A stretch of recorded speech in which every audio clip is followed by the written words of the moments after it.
our screen as the PowerPoint display? Yes, yep, it all looks good.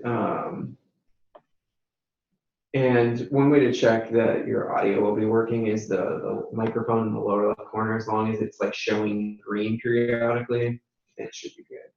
Perfect. So It looks like we do have a student. I will.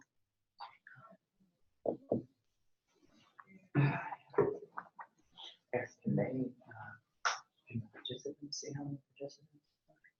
I don't think so. So I can be like, oh wow, there's a lot of people here. Maybe they can. I'm not entirely sure. Better. Shouldn't say that. Yeah. Well, it would be great.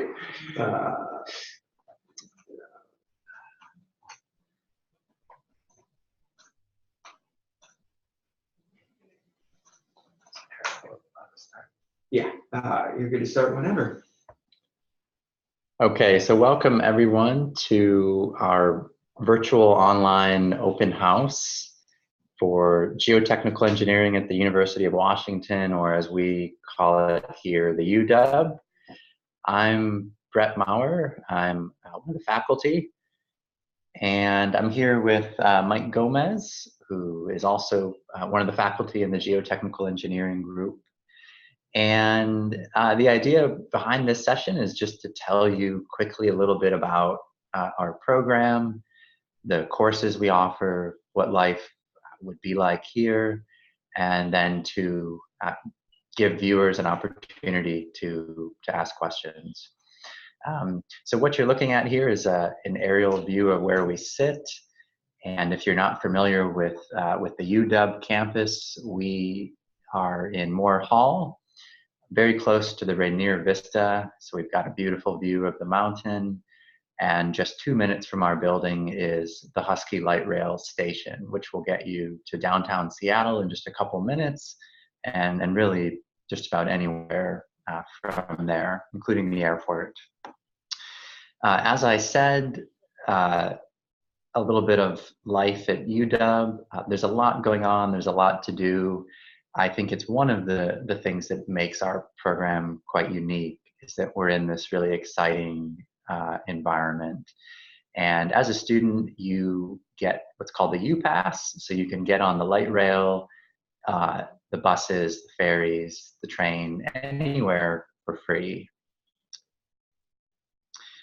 And I think what many of us here kind of appreciate about Seattle is just the diversity of what there is to do. I think whether you're kind of an urban person, you kind of appreciate the arts and culture and what it means to be in a city, or whether you like hiking in the mountains, it's all here. And we even have sandy beaches.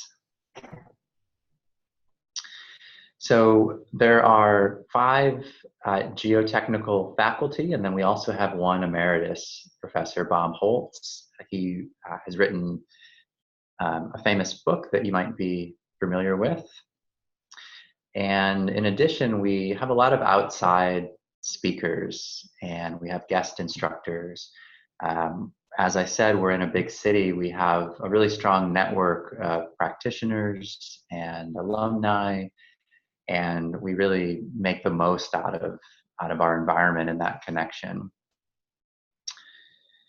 So if you're watching this, you probably kind of already know what geotechnical engineering is all about. You know why you're considering it as a career. I think it's worth just kind of very quickly skipping through some of the things that you would learn to do if you do come to this program. What do the classes cover? One of those things is foundations. Everything is anchored to the ground. Everything needs a foundation, and in some cases they have to be pretty innovative, as these pictures show. Retaining walls, they're everywhere, they're all around us, and in fact one of the biggest mechanically stabilized earth walls in the world is here at the airport in Seattle. Tunneling, it's increasingly important, especially here in Seattle. We've got tunneling projects going just about all over the place as our train system expands. So there's a lot of really interesting tunneling to be seen right under our building, actually. Dams and levees, they're obviously really important to society and also really consequential when they fail, as you can see here from the Hurricane Katrina levee failures. All kinds of geohazards, landslides, soil liquefaction. It's all covered in a series of our courses. We have classes on soil dynamics and earthquake engineering, and I didn't mention this, but classes on each of the topics that we're looking at here. Reconnaissance, we tend to learn from failures, and so we include a lot of field trips and case histories in all of the classes we teach. Material properties, before you build with something, you have to characterize it. You have to know what its properties are, and so we have a course on lab testing. We have courses on instrumentation and field testing. Ground improvement. What do you do when your site is problematic? And so, for example, that might be something pretty traditional. That might be something more innovative and cutting edge, like biocementation, which is one of Professor Gomez's expertises. We also have classes on numerical modeling, and I think there's an animation here. Yeah, so for example, if we turn over a bucket of soil and we can model how that would perform, then we can in turn start doing some more complicated things. Like we could model the impact of fluid and soil from a tsunami striking a bridge. What are the forces that exerts, for example? And we can keep going. There's a lot of things that we cover in our courses that we haven't mentioned. Building settlement, hazards, all kinds of environmental and biological and chemical issues pertaining to soils, ground motion prediction, and it keeps going. So this graphic is, I think, a couple of years old, but I recently saw that it's still true what it says, that we have more cranes in Seattle than any other city in the US. And that just speaks to kind of how much is happening here, and that there's always something interesting down the street. And there's a lot of really good alumni and practitioners to interact with, people that inevitably would try to recruit you to their companies. So case in point, this is a photo of the South Lake Union area in Seattle. And I suppose we don't see 60 cranes, but there's at least 20 of them labeled here. So probably every week, I would say, we have some kind of visiting lecturer from the community, alumni, faculty from other universities. I really just can't emphasize enough kind of how energetic this program is and how much there is to see and do, between all the growth in Seattle and then also all of the hazards that we face being in an earthquake-prone mountainous region. So with that kind of summary of what life is like here and what you'd be exposed to through the coursework, we're going to switch over to talking about the degree programs a little bit, and Professor Gomez is going to pick up and kind of tell you what the classes and degree options look like. Perfect, thank you. So we've got a couple different options here, just to kind of briefly go as an overview of kind of the different graduate programs we have. First off, we have sort of a master's degree program, which within that you can have two options which are going to result in sort of the same degree. In the first option, this is what we call a professional master's program. It's intended for people that are looking to move on to professional practice, and in this case, it's a coursework only based type of program, and so there's no thesis required. And the research master's program, this might be somebody who is also looking to go into professional practice, but may have interest in maybe thinking about doing research, either to consider maybe doing a PhD later on, or just having interest in research and wanting to do that at sort of the master's level. And so this would be typically something like a 1 to 2 year program. It generally requires a thesis being involved in that. And then the doctorate of philosophy, now we're talking about a much more extensive research program, and this could be anywhere from something like 5 to 6 years in total. And so we can kind of walk through a couple of these pieces, kind of focusing on the master's degree first. So again, like I mentioned before, these are the 2 different tracks. In either case, it's 42 credits overall. In the first case, this was our professional track. This is 42 credits being entirely of coursework. But it doesn't mean if you're doing the professional track necessarily that you can't be involved or active in some sort of research. There's also research experiences that you can do through independent study with faculty and talking to them, and maybe you have interest in their work. And so some of these things can replace elective credits as well, and basically still be within the professional track. In the research track, this is a little bit different. Instead of having the 42 credits of coursework, it's 33, and then 9 of those credits are actually replaced with thesis research. Here's a few kind of talking through the different credits. This is the first one is for the 42 credit coursework professional master's program. We have a variety of different courses in geotech, which we'll talk about in a bit. But we've sort of broken them out into sort of different requirements here. And so we have 4 courses which we feel are core courses that should be taken if you're going to graduate from our geotechnical graduate program. Those ones are advanced soil mechanics, slope stability, foundation engineering, and geological engineering. And then a variety of other courses are available. So there's an additional 24 credits rather that we offer. And from those, we allow you to take 19 credits from those, and you can kind of pick and choose from that list which ones interest you. In addition to that, in order to get to the 42 credit mark, you'd have 5 to 10 credits of electives. This could be in any department or program. It could be within CEE and sort of different groups other than geotech, or it could be in a different department altogether. In the research track here, this is again, the 4 core courses still apply. From the list of different courses, you'd be taking less than you would in the previous case, so only 15 to 20 credits from that list. In addition, you'd have 9 credits of what would be master's thesis research credits. So these are credits that basically go towards the fact that you're working on your research and you're spending time doing that instead. And then in addition to that, you have kind of the option to either have 0 or 5 credits of sort of outside of electives. The PhD degree requirement is a little bit different. It's 90 credits overall, of which 30 of those credits would be coming from your master's degree. And so that would be sort of the first step towards a PhD. And then you need at least 18 course credits as well as 27 additional research credits. There's a series of exams just to make sure that you've sort of mastered some of the course material and concepts and that a PhD is a good fit for you moving forward.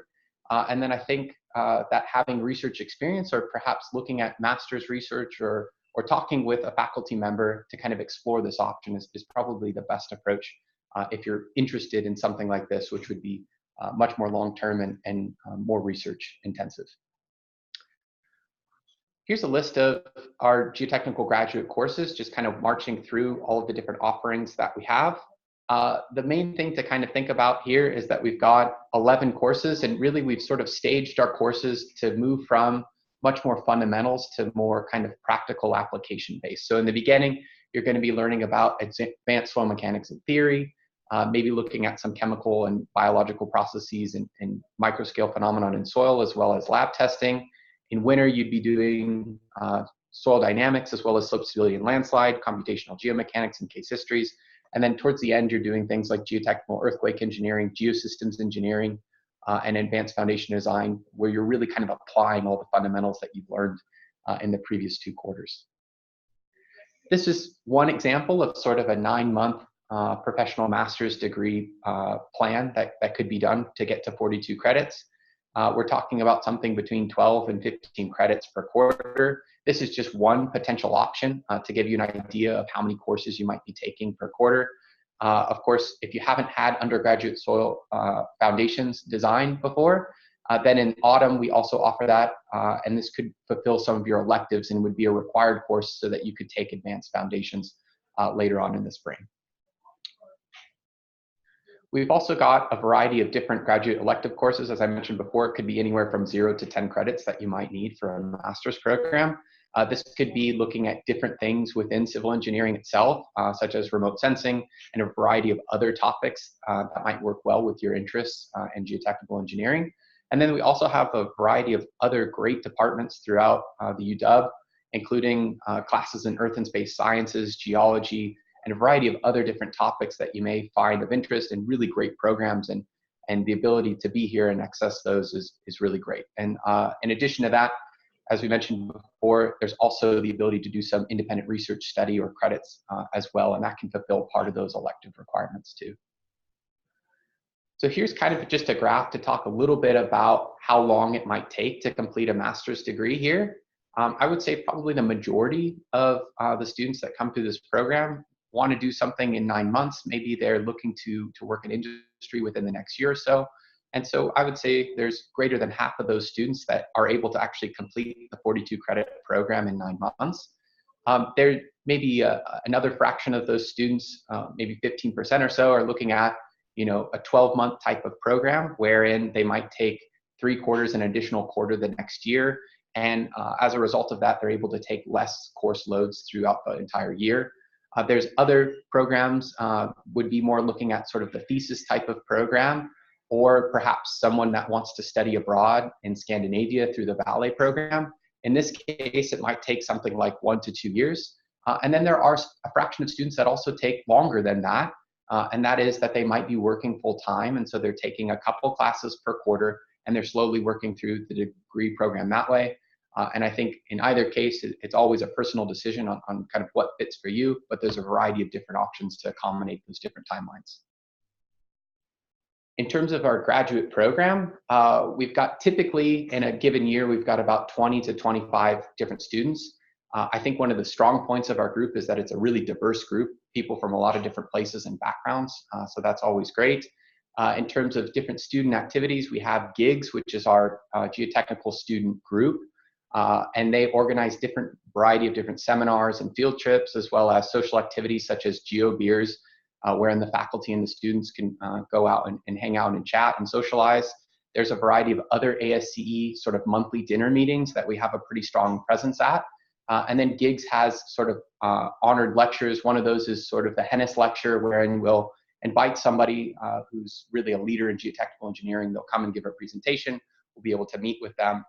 And a variety of other activities throughout the year. But I think it's a really active, a really exciting, and a really great group to be a part of. This is just one example of kind of one of those events that we do. This is the Pacific Northwest Graduate Student Symposium, where we've got people from a variety of different universities, OSU, Portland State, UBC, all located in the Pacific Northwest, and a variety of other universities as well.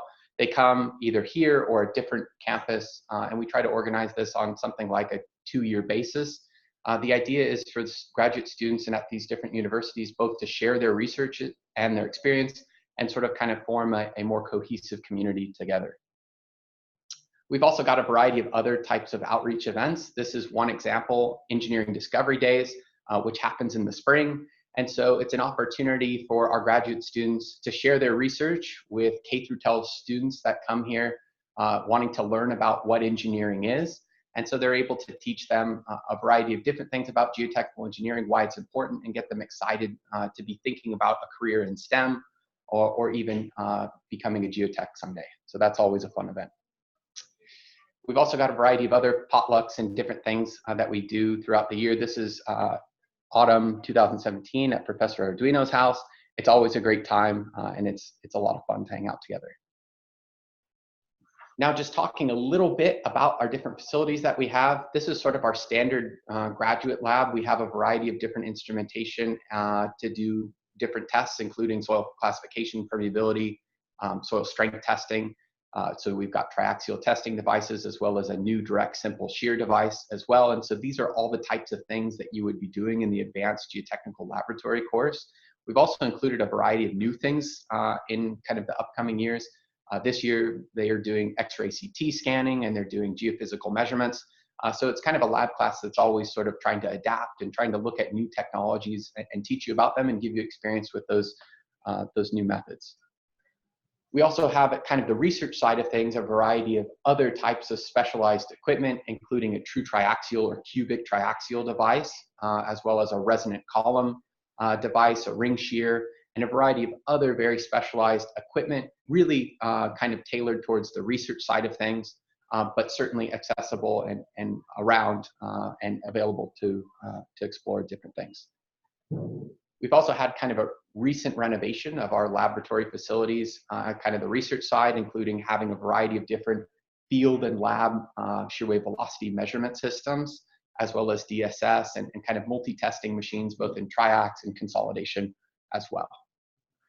One of the most or more exciting things that we have going on the research side is really the Rapid NEARI facility, which is located here. So this is a national facility through the NEARI network, which allows Professor Wortman, who's sort of the lead on this, as well as a variety of other researchers here at the UW, to basically have a variety or a suite of equipment that they can deploy to disaster zones after they occur.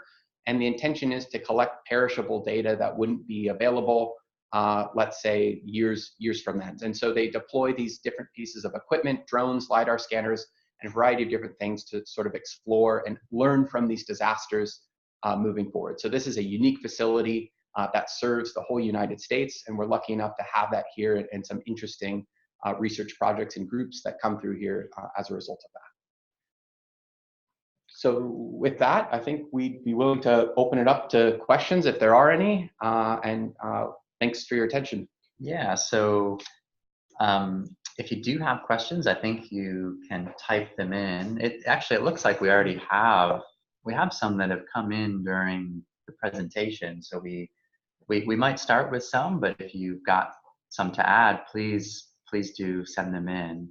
One question that gets asked a lot is where do students get jobs? And it seems that a lot of them end up staying in the region, but you all probably have pretty good connections with employers. Like, where is there a specific type of work most students end up doing? Yeah, that's a great question. And it would be hard to identify just one type of job because we send students to consulting, to academia, to government, on to other sort of science institutions. There's really no one place that people end up.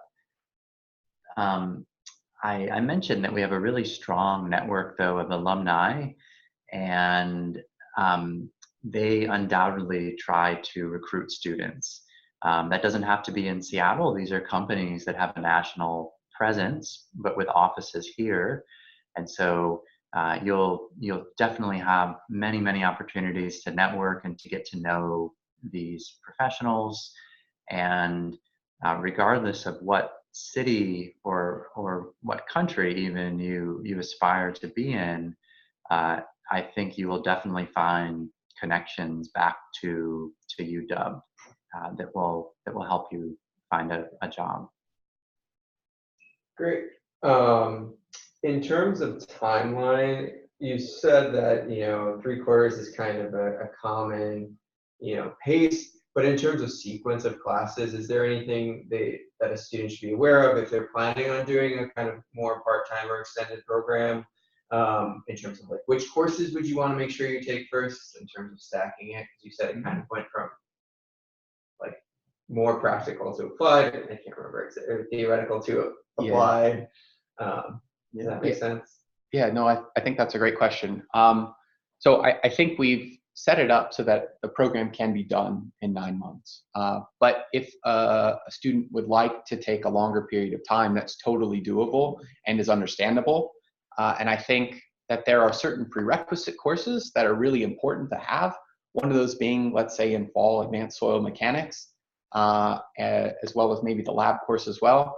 And then there's some that kind of come together. That is, soil dynamics and geotechnical earthquake engineering have a really good synergy together. And so you'd probably want to take soil dynamics before you take geotechnical earthquake engineering. just like you would want to take undergraduate foundations before taking the advanced foundations course. So I think there are some dependencies between the courses. Really, if you're able to take the courses in the beginning, these are sort of the fundamental. These are going to provide you with the principles.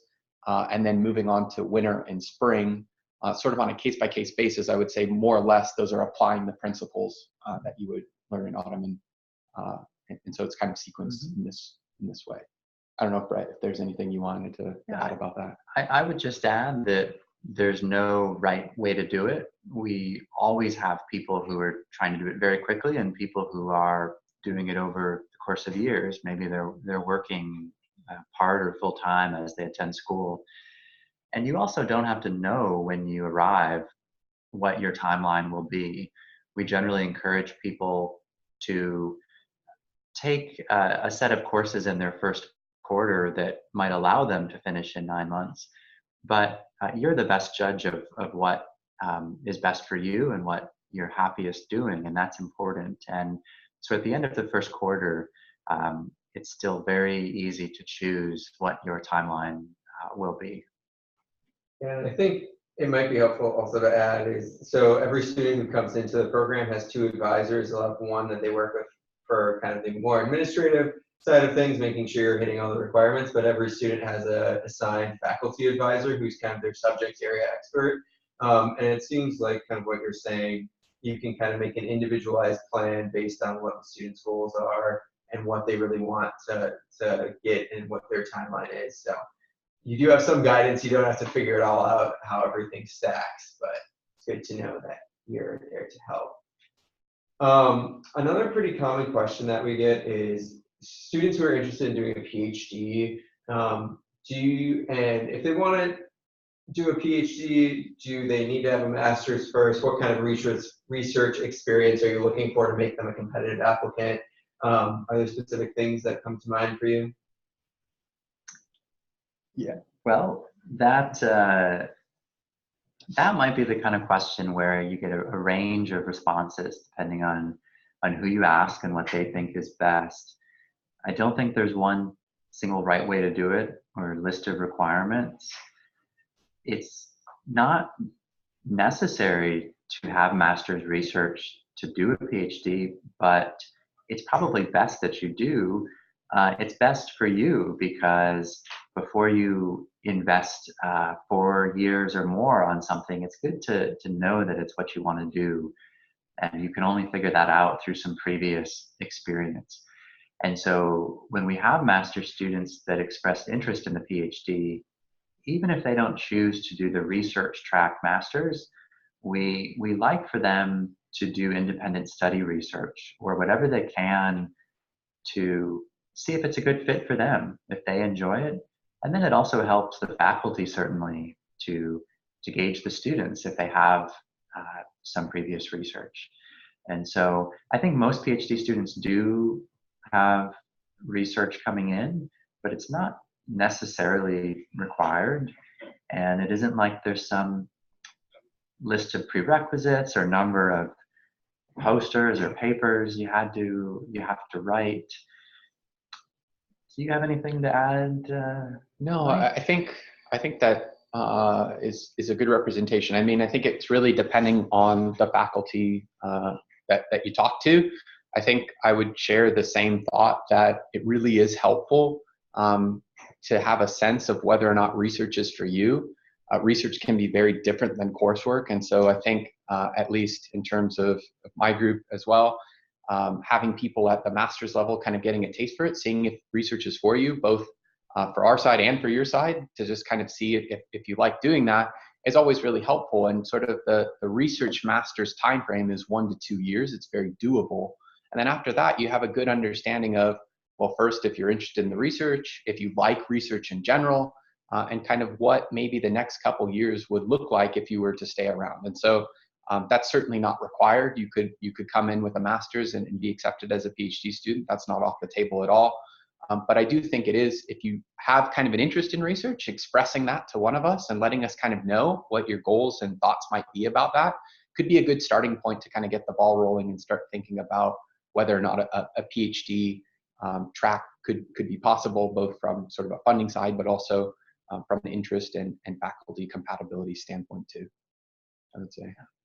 Do you want to give a quick overview of like what your specific research is in and what your interests are? If you think that would be helpful.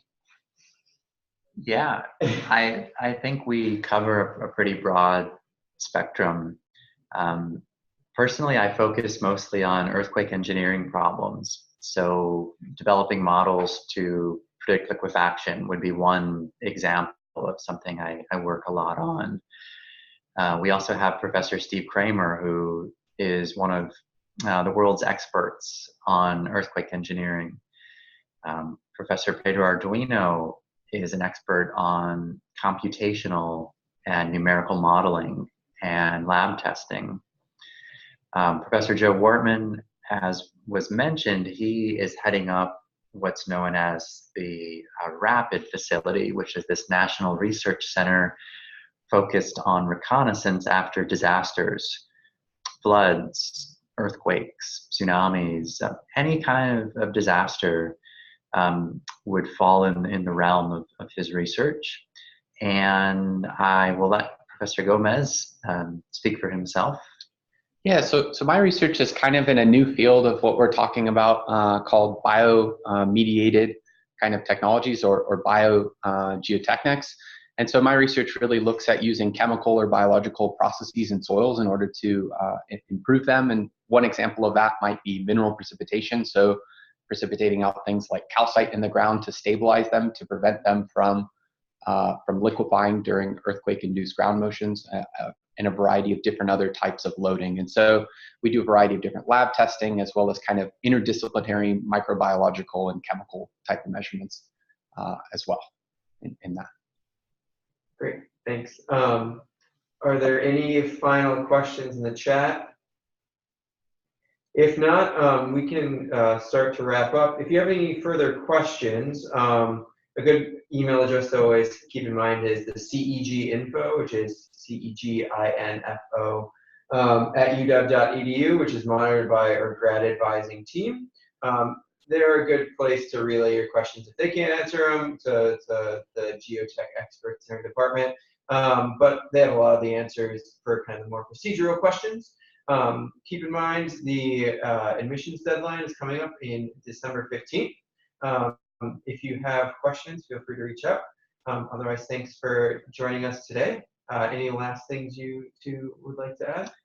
No, just that if you joined late, which I see some people have, and you missed anything, the full session will be posted on our department's website pretty soon. So you can catch it there.